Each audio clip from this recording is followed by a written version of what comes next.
this is a good story where the good guys win.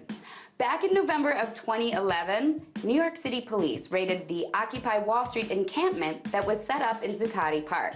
During their raid, the police were tasked with basically shooing everyone out of the park, returning it to its normal state as a place where Wall Street finance workers can eat their Subway sandwiches or talk to their friends on their cell phones to make plans for where to shoot hoops after work, whatever they do on their lunch breaks.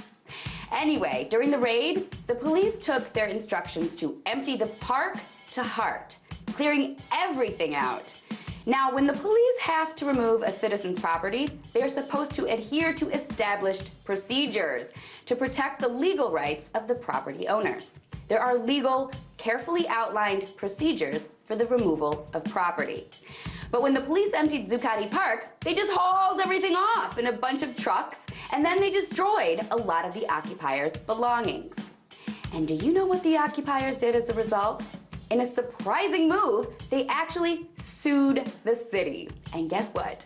They won! The city is going to pay hundreds of thousands of dollars to people whose property was destroyed in the raid. And a lot of that is going to books that were destroyed. The occupiers had collected more than 3,000 books, dubbing it the People's Library. And when the police cleared them out, they just destroyed all the books. Why they would do that, I have no idea. Maybe they were afraid the books had bed bugs? It defies logic that anyone would have a giant pile of books, be unsure of what to do with them, and come to the conclusion that the best thing to do would be to destroy them. Not donate them to a library, not hold them in an evidence room until their rightful owners decided what to do with them. Just, hey, I know, let's destroy all these books.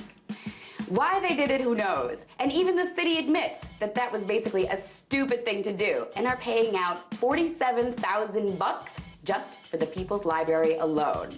The city is also covering over 186,000 bucks in legal fees. It's a lot of money. And they also issued a sort of half apology too, recognizing that you can't just destroy the possessions of citizens like that. So it's a story where the good guys win. But to me, the most interesting part of the story is that these guys won by using the system they have been railing against. They didn't just whine about the city ruining their stuff. They didn't hold a smelly sit-in with mediocre guitar playing and incense burning. They actually utilized the system they hate to their advantage and came out on top. Now, I hate the system as much as anyone else, and I do believe we need a massive overhaul. But I think the lesson here is that maybe we don't need complete and utter anarchy to accomplish some things. Maybe there's a way to accomplish change in a legal, legit way. Or not, who knows? But this story is enough to make you think about it a little bit more before you embrace the dark side of anarchy. Now, the only question remaining is, with no more occupying going on, what is Occupy Wall Street going to do with all that money?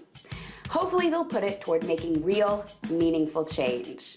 Tonight, let's talk about that by following me on Twitter @TheResident.